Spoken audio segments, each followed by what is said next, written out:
খেলা চলছে বিশ্বজুড়ে। ফুটবল ক্রিকেট ছাড়াও খেলার রয়েছে এক দীর্ঘ ফর্দ। শুধু ফলাফল নয়, গত আজ আর আগামীর খেলাকে প্রেস বক্স থেকে আমরা দেখতে চাই ভিন্ন চোখে। আর সেই দেখাটাই দেখতে পাবেন এখন মাঠে। সঙ্গে আছি আমি শরীফ রওশন। এখন মাঠে সাজানো হয়েছে ফুটবলের ৯-৬ কি হচ্ছে, কিভাবে বা বাংলাদেশ ফুটবল দলটা এগোচ্ছে। কারণ বাংলাদেশ ফুটবল দল যেমন জাতীয় দলে এগিয়ে যাচ্ছে, ঠিক একইভাবে বয়সভিত্তিক দলের একটা সাফ প্রতিযোগিতা রয়েছে। সেই জন্য ৫ দিনের একটি ক্যাম্পও বাংলাদেশে করেছে বাংলাদেশ বয়সভিত্তিক যেই দলটি রয়েছে মার্কস ককের অধীনে। কেমন হয়েছে সেই অনুশীলন, সবকিছু নিয়ে আজ আলোচনার জন্য আমাদের সাথে স্টুডিওতে উপস্থিত হয়েছেন বাংলাদেশ সাবেক ফুটবল দলের অধিনায়ক জাহিদ হাসান এমিলি। ভাই, আপনাকে স্বাগত জানাচ্ছি। ধন্যবাদ আপনাকে। এই যে বলছেন অ্যাট এ টাইমে দুটা দলকে নিয়ে একটা প্রস্তুতি শুরু করেছে, ক্যাম্প করেছে বাংলাদেশ বা ফুটবল ফেডারেশন, কেমন দেখেছেন? কারণ এর আগে আমরা নারী এশিয়ান কাপ নিয়ে অনেক কথা বলেছি, যতটা আসলে দরকার ছিল, প্রয়োজন ছিল টুর্নামেন্ট অনুযায়ী, সেই অনুযায়ী কিছুই করতে পারেনি ফেডারেশন। এবার যেহেতু সিঙ্গাপুরের বিপক্ষে ম্যাচ খেলবে, এর আগে একটা ভিয়েতনামের বিপক্ষে খেলতে হবে বাংলাদেশ দলকে, আবার বয়সভিত্তিক দলেও সাফ প্রতিযোগিতা রয়েছে। সেক্ষেত্রে যেহেতু আমরা এখন রানিং চ্যাম্পিয়ন, বর্তমান চ্যাম্পিয়ন, সেক্ষেত্রে আসলে প্রস্তুতিটা ৫ দিনের একটা ক্যাম্প করেছে, যেহেতু নতুন এক কোচ এসেছে, সবকিছু মিলে কেমন দেখছেন?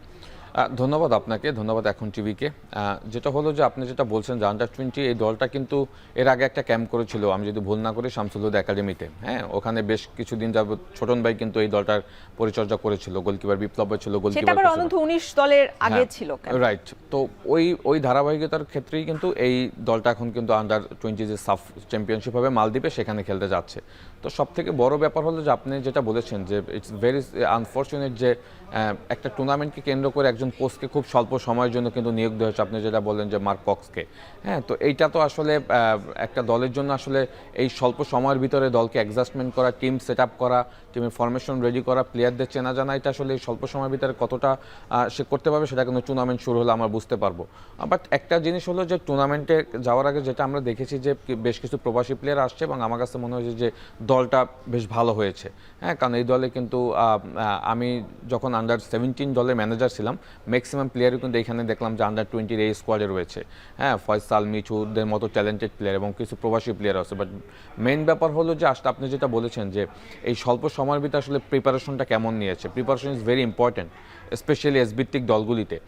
তো সেইখান থেকে খুব অল্প কয়েকটা সেশন করিয়েছে। তো সেখান থেকে টিম কম্বিনেশন, তারপরে প্লেয়ার চেনা, তারপরে কাকে কোন পজিশনে ইউজ করা, সেইগুলি আসলে স্বল্প সময়ের ভিতরে কতটা করতে পারবে সেটা হয়তো আমরা টুর্নামেন্ট শুরু হলে বুঝতে পারবো যে এই দলে আসলে কোচ প্লেয়ারদের সাথে আসলে কত কুইক আসলে অ্যাডাপ্ট করেছে।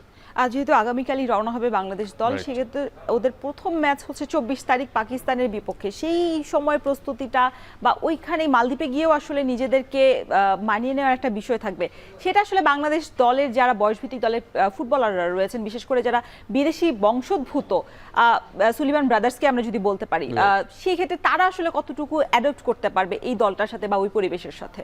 দেখেন, একটা ম্যাচ কিন্তু এখানে হয়েছিল ঢাকা আবাহনীর সাথে, হ্যাঁ, একটা ফ্রেন্ডলি ম্যাচ, সেখানে আন্ডার-20 1 গোলে জিতেছিল। তো মেইন ব্যাপার হলো যে আপনি যেটা বলছেন সময়টা কিন্তু খুবই কম।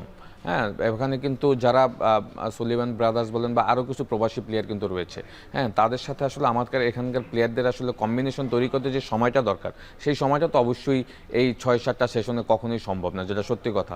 বিকজ এসভিত্তিক দল আর সিনিয়র দলের ভিতরে তফাৎ হলো বয়সভিত্তিক দলগুলি কিন্তু একটু সময় নেয় অ্যাডাপ্টের জায়গাতে, হ্যাঁ, অ্যাডজাস্টমেন্টের জায়গাতে কিন্তু একটু সময় নেয়। বিকজ তারা ভেরি ইয়ং, তাদের আসলে বোঝাপড়াটা করতে কিন্তু একটু সময় লাগে। তো সেইখান থেকে আসলে আমার কাছে মনে হচ্ছে যে এই স্বল্প সময়ের ভিতরে আসলে টিম কম্বিনেশন কীরকম হবে, কোচের ফরমেশন কী হবে, আসলে প্লেয়ারদের ভিতরে বোঝাপড়াটা কত তাড়াতাড়ি করতে পারবে, সেটা কিন্তু আসলে একটু হলেও ডিফিকাল্ট হবে। হ্যাঁ, কারণ আপনি জানেন আমাদের গ্রুপে কিন্তু পাকিস্তান এবং ইন্ডিয়াও রয়েছে আমাদের গ্রুপে। হ্যাঁ, তো সুতরাং দুইটা ম্যাচই কিন্তু ডিফিকাল্ট, এবং পাকিস্তান আন্ডার-20 দলটাও আমি শুনলাম বেশ স্ট্রং, ইন্ডিয়া তো সবসময়ের জন্য স্ট্রং। তো সুতরাং গ্রুপটা যেহেতু স্ট্রং করেছে, আমার কাছে মনে হয় যে প্রথম ম্যাচটা খুব ইম্পর্টেন্ট, এবং সেই ইম্পর্টেন্টের জায়গা থেকে আমি বলবো যে আমাদের ছেলেরা যদি একটু দ্রুত মানিয়ে নিতে পারে দলের সাথে, আমার মনে হয় সেইটা সব থেকে ভালো হবে। এমিলি ভাই, এই আসরে অনূর্ধ্ব-20 দলের আসরে এবার 7টা দল রয়েছে, একটা এ গ্রুপে রয়েছে 4টা, এবং আমরা বি গ্রুপে রয়েছে। সেক্ষেত্রে আমাদের গতবার যেহেতু আমরা বলছি আমরা রানিং চ্যাম্পিয়ন, সেক্ষেত্রে এবার শিরোপা ধরে রাখাটা আমাদের জন্য আসলে কতটা মানে চ্যালেঞ্জিং হবে নাকি সহজ হবে? যেহেতু আমরা পাকিস্তান এবং ইন্ডিয়াকে হারাতে পারলেই আমাদের হচ্ছে চ্যাম্পিয়নের যে পথটা সেটা অনেক এগিয়ে যাবে। সেক্ষেত্রে কি মনে মনে হচ্ছে? কারণ গতবার কিন্তু অনূর্ধ্ব 19 দলে আমরা ইন্ডিয়ার কাছে 1-1 গোলে ড্র করার পর আমরা 4-3 ব্যবধানে পেনাল্টি শুট আউটে হেরে গিয়েছিলাম। সেক্ষেত্রে এইবার যেহেতু ইন্ডিয়া শেষ ম্যাচ হতে যাচ্ছে বাংলাদেশের, সেক্ষেত্রে কি মনে হচ্ছে লক্ষ্যটা আসলে কতটুকু আসলে কাছে মনে হচ্ছে? না, এজ ভিত্তিক দলগুলি যখনই যায়, হ্যাঁ, তখনই কিন্তু চ্যাম্পিয়ন হওয়ার জন্যই যায়। এবং এজ ভিত্তিক দলগুলি যদি মেয়েদের ছেলেদের সব জায়গাতেই বলেন, সব জায়গায় কিন্তু আমাদের দলগুলি সবসময় ভালো করে। হ্যাঁ, অ্যাটলিস্ট চ্যাম্পিয়ন হতে না পারলেও ফাইনাল কিন্তু আমরা সবসময়ের জন্য খেলি। এবং অপোনেন্ট যারা আমাদের এগেনস্ট যারা থাকে তারা সবসময় কিন্তু আমাদেরকে অন্যরকম একটা সমীহ করে। এবং আপনি যেটা বলছেন যে এবার আসলে আমাদের লক্ষ্যটাকে, লক্ষ্য তো অবশ্যই চ্যাম্পিয়ন হওয়া। এবং চ্যাম্পিয়ন হওয়ার জন্য কিন্তু দেখবেন বেশ কিছু প্রবাসী প্লেয়ার আনা হয়েছে, বিদেশি কোচ নিয়োগ দেওয়া হয়েছে, এবং আমাদের এখানেও যারা লোকাল ট্যালেন্টেড কোচ আছে তাদেরও কিন্তু নিয়োগ দেওয়া হয়েছে। লাইক গোলকিপার বিপ্লব ভাই রয়েছে, এখানে মিশু রয়েছে, এদের মতো ট্যালেন্টেড কোচেরাও কিন্তু এই হেড কোচের অ্যাসিস্ট্যান্ট হিসেবে কাজ করছে। সুতরাং ভিউটা তো আসলে পরিষ্কার যে আমরা এখানে চ্যাম্পিয়ন হতে যাচ্ছি। বাট মেইন ফ্যাক্ট হলো আপনি যেটা বলছেন যে আমাদের গ্রুপে পাকিস্তান এবং ইন্ডিয়ার সাথে কিন্তু 2টা ম্যাচ আছে, এখানে আপনি জিততে পারলে দেন আপনি কিন্তু সেমিফাইনালে চলে যাবেন। সুতরাং আমি বলবো যে কিছুটা ডিফিকাল্ট আবার সহজও আছে, ইটস ডিপেন্ড অন আপনি প্রথম ম্যাচটা কীভাবে খেলবেন। হ্যাঁ, প্রথম ম্যাচে জয়ের উপর অনেক কিছু ডিপেন্ড করে। প্রথম ম্যাচে যদি আপনি হোঁচট খান তখন কিন্তু আবার ইন্ডিয়াকে আপনাকে ইন্ডিয়ার সাথে জিততেই হবে।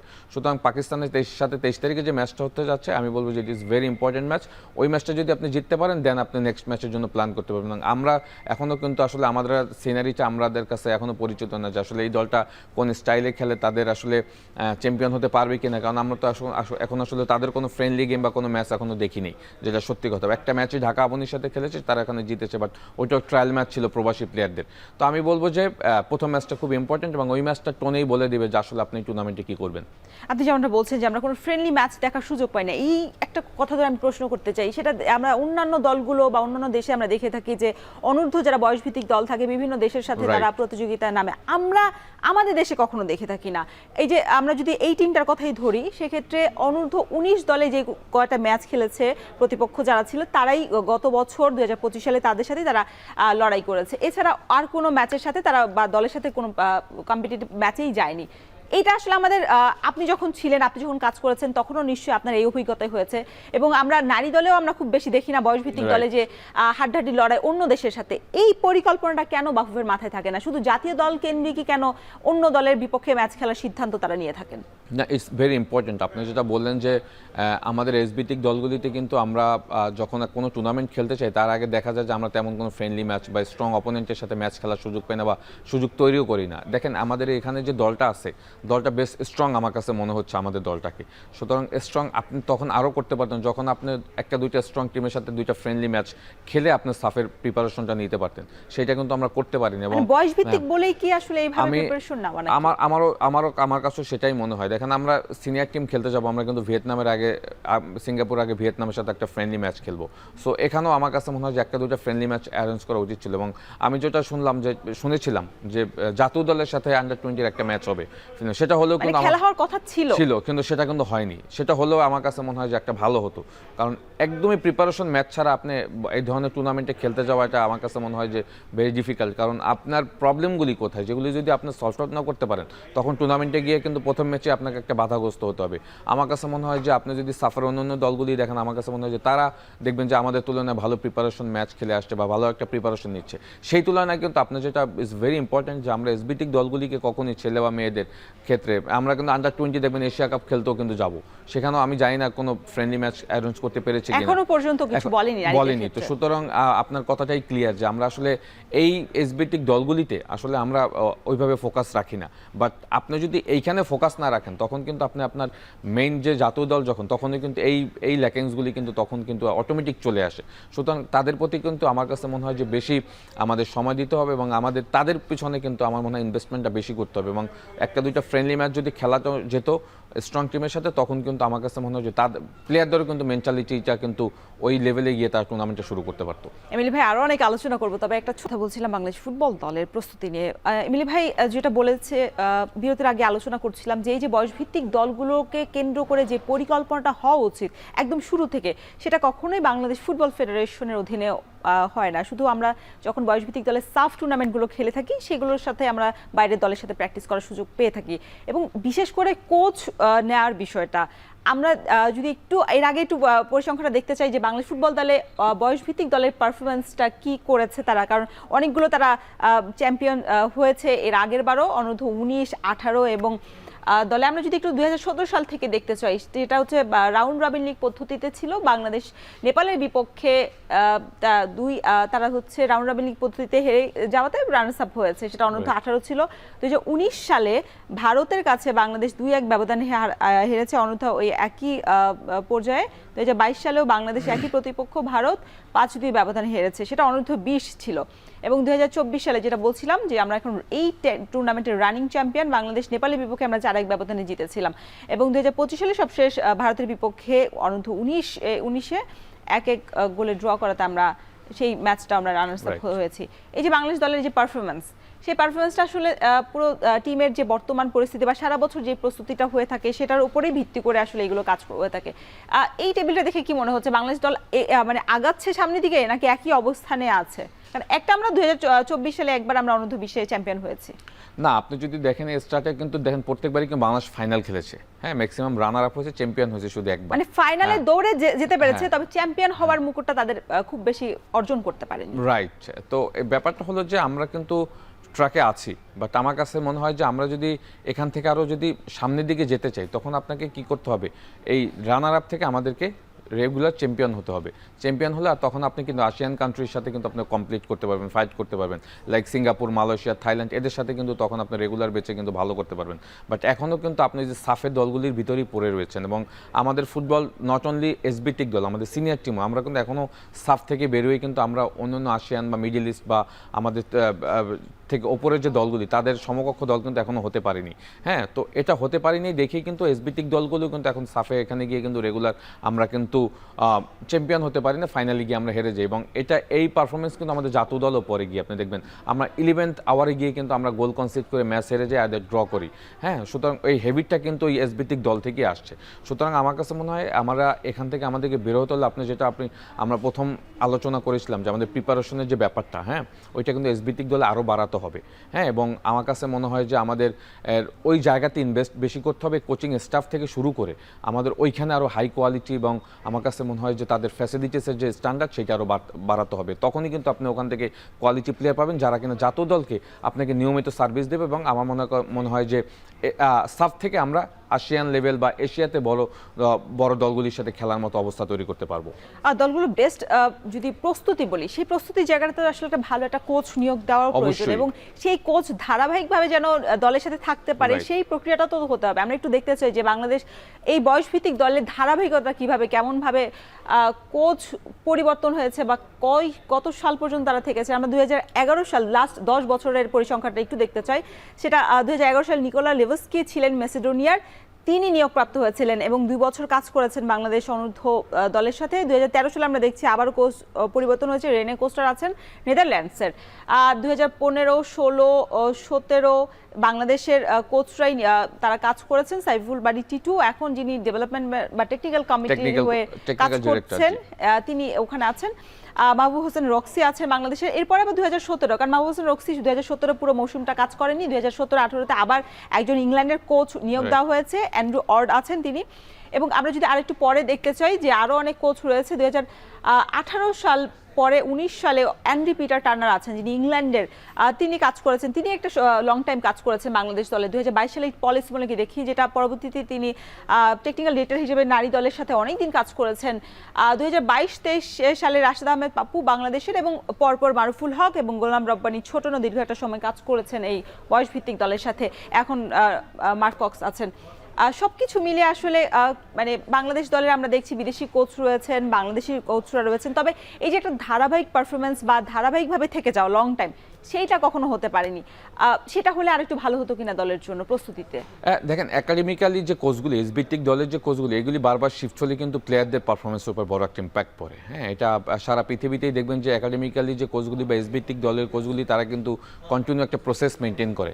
হ্যাঁ, ওখানে কিন্তু দেখবেন খুব কুইক যে কোচ সাফেল করে তা কিন্তু নয়। হ্যাঁ, ওদের একটা প্ল্যানই থাকে, আন্ডার-20 বা আন্ডার-17 বা আন্ডার-16 যাদেরকে নিয়ে কাজ করবে একটা দীর্ঘমেয়াদী প্ল্যান করে কিন্তু তাদেরকে দায়িত্ব দেওয়া হয়, যারা কিনা ওই কোচিং স্টাফ এবং প্লেয়ারদের সাথে তাদের একটা এমন বন্ডিং হয় যেটা পরবর্তী সময় রেজাল্ট পাওয়ার জন্য খুব উপকৃত হয়, যেটা সারা পৃথিবীতে এই প্রসেসেই চলে। তো আপনি যেটা এখানে দেখেছেন আমাদের এসবিটিক দলগুলিতে প্রত্যেক সময় ম্যাক্সিমাম সময় কিন্তু আমাদের কোচ বদল হয়েছে। ছোটন ভাই একটা দীর্ঘ সময় ধরে মেয়েদের দলে ছিল, বাট ছেলেদের দলগুলি যদি দেখেন দেখেন সেখানে কিন্তু আমার কাছে মনে হয় যে আন্ডার-20 বা আন্ডার-17 বা আন্ডার-19 যে দলগুলি সেখানে কিন্তু একের পর এক কোচ পরিবর্তন হয়েছে, যার কারণে কিন্তু দেখবেন যে আমাদের যে আমরা ভালো করেছি, ফাইনাল খেলেছি, বাট চ্যাম্পিয়নের জায়গাটা কিন্তু আমরা কম ধরে রাখতে পেরেছি। এর অন্যতম কারণ হলো এই যে কোচ পরিবর্তন, প্লেয়ারদের সাথে কোচের একটা দূরত্ব বা টিম কম্বিনেশন, সব কিছু মিলিয়ে এক এক কোচের এক এক রকমের প্ল্যানের সাথে প্লেয়ারদের অ্যাডজাস্ট হওয়া, সব কিছু মিলিয়ে আমার কাছে মনে হয় যে এই প্রক্রিয়াগুলি আসলে আমাদেরকে পিছিয়ে দিয়েছে। আমি সবসময় বলি যে আপনি যদি ভিত্তিক দলগুলিতে যদি হাই স্ট্যান্ডার্ড হাই প্রোফাইল টাইপের একজন কোচ যদি নিয়োগ দেন, একটা কোচিং স্টাফ নিয়োগ না দেন, তখন ওই প্লেয়াররা কিন্তু শিখে আসতে পারবে না জাতীয় দলের জন্য।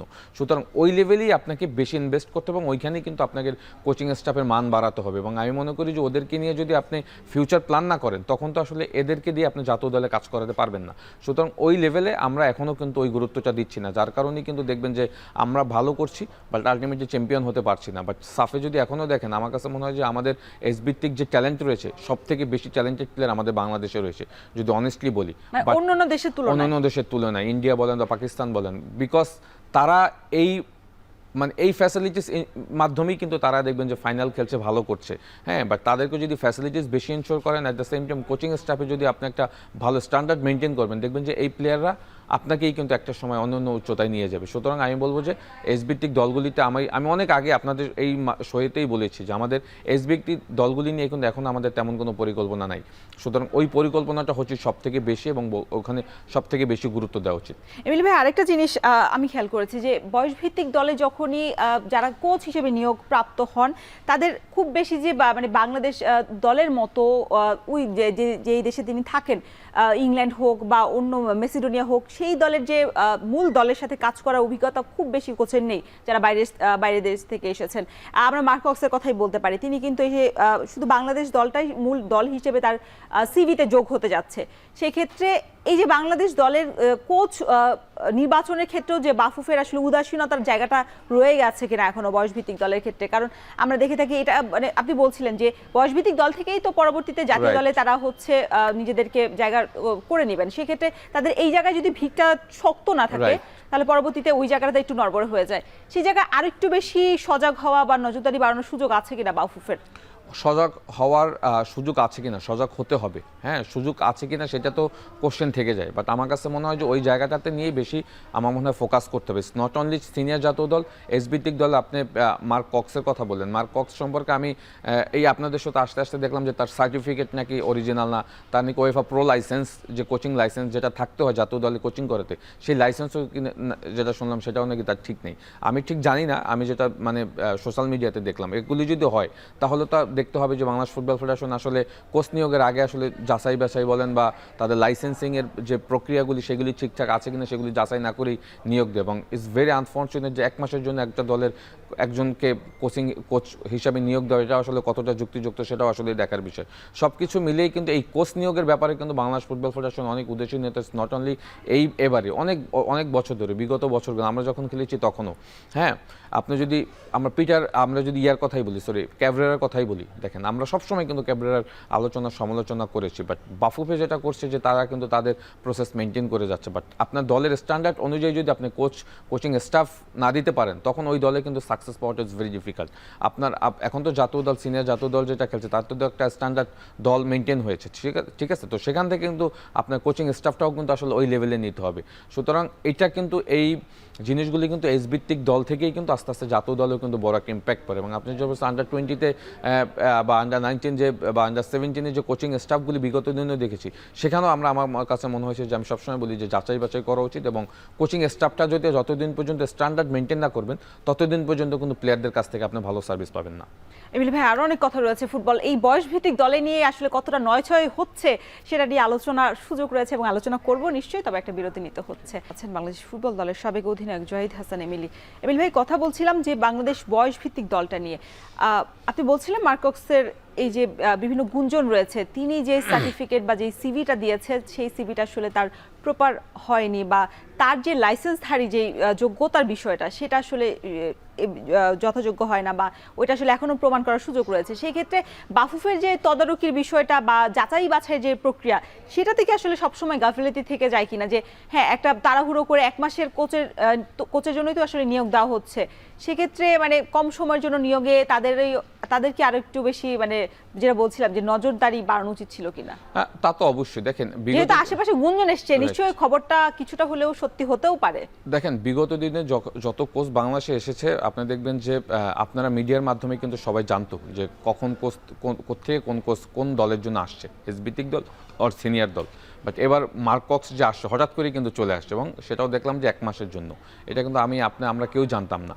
হ্যাঁ, এবং যেটা বললেন যে প্রক্রিয়াটা তো আসলে প্রক্রিয়াতে একটা স্বচ্ছতা থাকা উচিত, এবং যাচাই বাছাই ক্ষেত্রে যে আপনি কাকে নিয়েছেন, তার প্রোফাইল কি, সে আগে কোথায় কোচিং করিয়েছে, তার ইন্টারন্যাশনালি কোচিং করানোর মতো এক্সপিরিয়েন্স আছে কিনা, সেগুলি বেস করেই কিন্তু আপনি একজন কোচ নিয়োগ দিবেন। এবং সত্যি কথা বলতে পৃথিবীতে যত কোচিং স্টাফ নিয়োগ দেয় ক্লাবগুলি বা জাতীয় দলের ক্ষেত্রে, আগে কিন্তু একটা কমিটি করা হয় যারা আসলে তার প্রোফাইল চেক করে, তার আসলে কোথায় কোচিং করানোর রকম কোন রেকর্ড রয়েছে, তার সাকসেস কী আছে, সেগুলির উপর ভিত্তি করে কিন্তু একজন কোচ নিয়োগ করা। তো আমাদের এখানে আসলে সেম উল্টোটা, এখানে হুটহাট করে কোচ চলে আসে, দেখা যায় যে রেফারেন্সে বা কোনো মাধ্যমে বা কারো মাধ্যমে এখানে কোচ চলে আসে। হ্যাঁ, প্রপার কোনো গাইডলাইন ছাড়া কোচ চলে আসে, যার কারণেই দেখবেন কিন্তু এখানে কোচিং করাতে এসে কিন্তু তারাও আসলে অনেক দ্বিধাদ্বন্দ্বে পড়ে যায় এবং এখানের সাথে মানিয়ে নিতে পারে না। হ্যাঁ, যার কারণে কিন্তু আলোচনা সমালোচনা তৈরি হতে থাকে। সুতরাং এই শিক্ষাটা অনেক আগেই নেওয়া উচিত ছিল।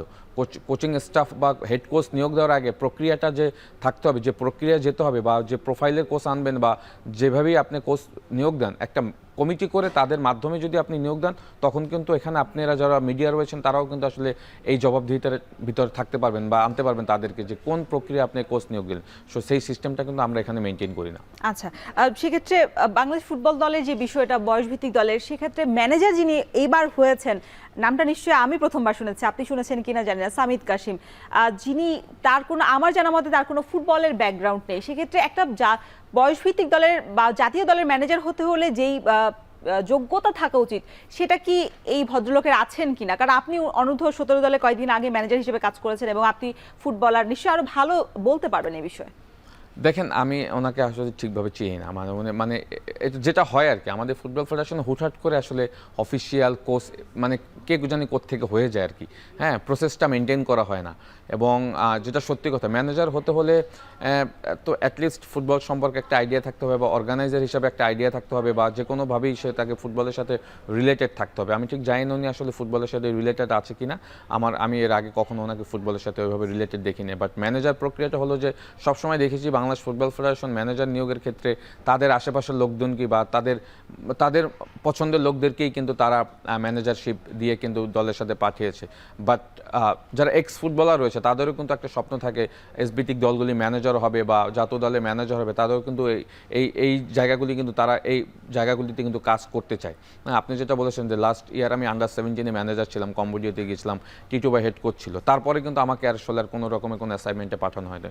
তো হুটহাট করে একটা ট্যুরের জন্য ম্যানেজার দিয়ে তো সেখানে তো কাজ করার কোনো রাস্তা থাকে না বা কোনো ওয়ে থাকে না, কারণ আপনি একটা ট্যুরে গেলেন হয়তো 10-15 দিনের একটা অ্যাসাইনমেন্ট, ওখানে কিন্তু আসলে জাজমেন্টেরও কোনো কিছু থাকে না। সো লং প্রসেসে যদি আপনি ম্যানেজার নিয়োগ দেন, সেই ম্যানেজারও কিন্তু একটা পরিকল্পনা থাকে, এবং সেই পরিকল্পনাটা তো অবশ্যই ফুটবল ডেভেলপমেন্টের। তো সেইটা কিন্তু তখন কিন্তু যদি সাবেক ফুটবলাররা হয়, তখন কিন্তু তারা কিন্তু ওখানে কাজ করার একটা সুযোগ পায়।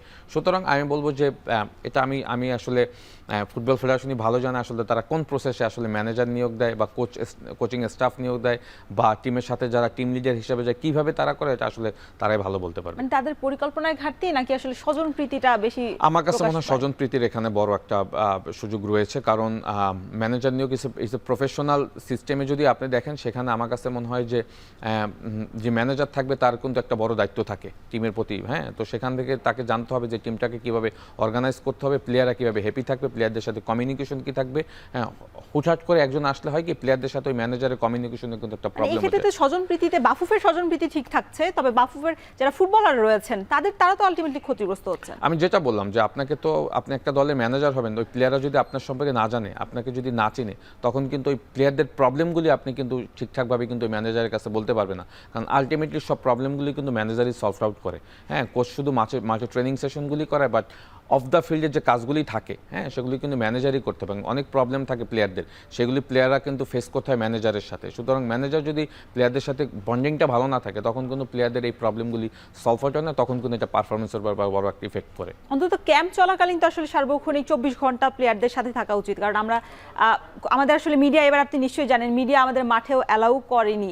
সেই ক্ষেত্রে আসলে এই ভদ্রলোক আসলে কতক্ষণ মাঠে ছিলেন, খেলোয়াড়দের সাথে আসলে কিভাবে সময় কাটিয়েছেন, সেটাও আমাদের জানা একেবারে বাইরে। সেক্ষেত্রে সার্বক্ষণিক থাকলে তো ওই বিষয়টা আসলে তারও আসলে নজর দিতে অনেক বেশি ভালো হবে, এবং প্লেয়ারদের সাথে যে আন্ডারস্ট্যান্ডিংটা বিষয়টা, সেটা তো আরো একটু বেশি মানে বাড়ার সুযোগ রয়েছে। অবশ্যই, যেটাই বললাম যে manager is very important part. আপনি যখন বিদেশে খেলতে যাবেন, তখন যারা কোচিং স্টাফ রয়েছে তারা শুধু ট্রেনিং সেশনগুলিই করাবে, এরপরে হোটেলে কিভাবে অবস্থান করবে প্লেয়াররা, প্লেয়ারের খাওয়া দাওয়া, প্লেয়ারদের শারীরিক সুস্থতা, সব কিছু মিলিয়ে কিন্তু ম্যানেজারের উপরে কিন্তু অনেক বড় একটা দায়িত্ব থাকে।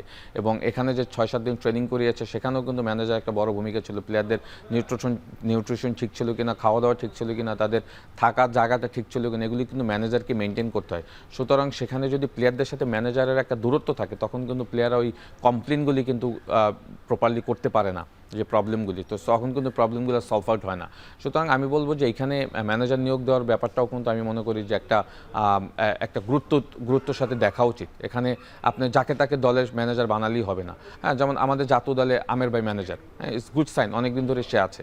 হ্যাঁ, তার একটা কিন্তু নির্দিষ্ট প্ল্যান রয়েছে, এবং তিনি নিজেও একজন ফুটবলার ছিলেন, তার কিন্তু একটা নিজস্ব প্ল্যান আছে, এবং প্লেয়ারদের সাথে তার একটা ভালো বন্ডিং রয়েছে, এটা কিন্তু গুড সাইন। বাট আপনি দেখবেন এসবিটিক দলগুলিতে আজকে একজন ম্যানেজার, কালকে আরেকজন ম্যানেজার, পরশু আরেকজন ম্যানেজার, এরকম হওয়াটা উচিত না। এবং এটা হলেও আমার কাছে মনে হয় যে প্লেয়াররা যাকে প্রেফার করবে, প্লেয়ারদের এখানে গুরুত্বটা বেশি দিতে হবে, কারণ প্লেয়ারদের সাথে যদি ম্যানেজারের ডিস্টেন্সটা বেশি থাকে, তখন পারফরমেন্সে কিন্তু বড় ইম্প্যাক্ট পড়ে। এমিলি ভাই, আরো অনেক আলোচনা রয়েছে, তবে আবার একটু থামাতে ছিলাম। বয়স ভিত্তিক দল থেকে তো জাতীয় দলে তারা ট্রান্সফার হবে, একসময় জাতীয় দলে প্রতিনিধিত্ব করবে লাল সবুজের জার্সিতে। সেক্ষেত্রে আসলে যে জায়গাটাতে দরকার ফোকাস দেওয়ার যে বিষয়টা, আমাদের জাতীয় দলে যে সমস্যাটা, ফিনিশারের অভাব, সেই স্ট্রাইকার, এইখানে তো আপনি যেহেতু অনূর্ধ্ব-17 দলে কাজ করেছেন, অনূর্ধ্ব-17 দলটাই তো অনূর্ধ্ব-20 দলে খেলছে, বেশিরভাগ প্লেয়ারই আছে। সেক্ষেত্রে মানে কয়জনকে আসলে ফাইন্ড আউট করা গেছে জাতীয় দলের জন্য, মানে ইমিডিয়েট তো আর হচ্ছে না নিশ্চয়ই, আসলে বয়স বাড়ার সাথে সাথে তাদেরকে যদি স্থানান্তর করা হয়। দেখেন, আমি যে দলটার সাথে ছিলাম, ওখানে বেস্ট ট্যালেন্টেড প্লেয়ার ছিল, যে সত্যি কথা, এই যে ফয়সাল ক্যাপ্টেন যে ছেলেটা, হ্যাঁ, তারপর মোর্শেদ, হ্যাঁ, এরা কিন্তু আমার আন্ডার-17 দলে ছিল, মিঠু সেন্টার ব্যাক, হ্যাঁ, এবং রিফাত নামের একটা ছেলে স্ট্রাইকার খেলতো। এখানে কিন্তু বেস্ট ট্যালেন্টেড প্লেয়ার আছে, হ্যাঁ। তো ট্যালেন্টেড প্লেয়াররা আমরা এসবিটিক দলগুলি সবসময় আমাদের ট্যালেন্ট থাকে, বা যখন সিনিয়র জাতীয় দল হয়, তখন দেখবেন যে পারফরমেন্স একটা বড় কলাপস করে। সেটা আমি একটু উদাহরণ হিসেবে দিতে পারি, যেমন সুমন রেজা আছেন, তিনিও কিন্তু বয়সভিত্তিক দল থেকে এসেছেন স্ট্রাইকার হিসেবে, তবে এই জাতীয় দলে যেভাবে পারফরমেন্স করার কথা, সেটা কিন্তু দেখতে পাচ্ছি না আমরা। না, এবং আপনি যেটা বলছেন ইজ ভেরি ইম্পর্টেন্ট। আমরা কিন্তু জাতীয় দলের স্কোয়াডে যত প্লেয়ার থাক না কেন, আমাদের মেন যে পজিশন স্ট্রাইকার, সেখানে কিন্তু কোনো প্লেয়ার নেই। হ্যাঁ, আপনি যদি এবারও আমাদের সিনিয়র জাতীয় দলের যে স্কোয়াডটা আজকে দিয়েছে 22 জন 23 জনের, সেখানে দেখবেন যে স্ট্রাইকার যারা আছে, আপনি তাদেরকে নিয়ে কিন্তু ওখানে ইউজ করার মতো কোনো প্লেয়ার নেই। মানে আপনি যে আপনার স্টার্টিং 11-এ যে একজন স্ট্রাইকার খেলাবেন, কেন খেলাবেন না? ঘরোয়া ফুটবলে নিশ্চয়ই 8টা-10টা গোল করতে হবে, দেন আপনি তো ওখানে তাকে সুযোগ দিবেন। বাট সেই লেভেলের পারফর্ম করা প্লেয়ার কিন্তু স্ট্রাইকার কিন্তু এই দলের স্কোয়াডে নাই, যার কারণে এসবিটিক দলগুলি তো যেটা হয় যে আমরা ওই পর্যন্তই ভালো করি, যখন ক্লাব ফুটবলে যখন পারফর্ম করতে পারি না, তখন কিন্তু ওইটা কিন্তু জাতীয় দলের ভিতরে একটা বড় ইম্প্যাক্ট পড়ে। সুতরাং স্ট্রাইকার এটা হলো সারা পৃথিবীতে একটা ন্যাচারাল পজিশন।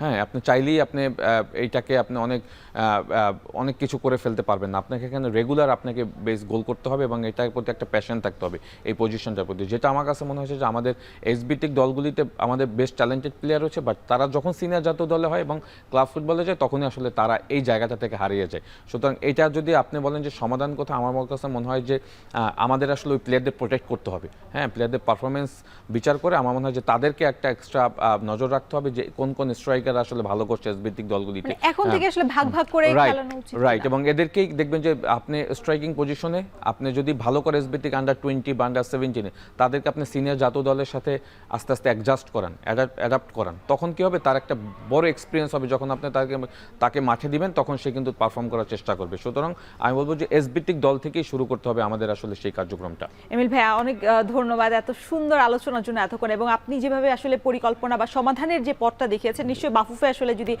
তাদের কান পর্যন্ত পৌঁছায়, যারা কর্তা ব্যক্তিরা আছেন, নিশ্চয়ই এই পরিকল্পনা যদি এগোয়, বা আপনাদের মতো যারা এক্স প্লেয়ার আছেন তাদের নিয়ে কাজ করার সুযোগ পেলে, নিশ্চয়ই বাংলাদেশ ফুটবল অনেক বেশি উন্নতি করবে এবং অনেক বেশি এগিয়ে যাবে। ধন্যবাদ।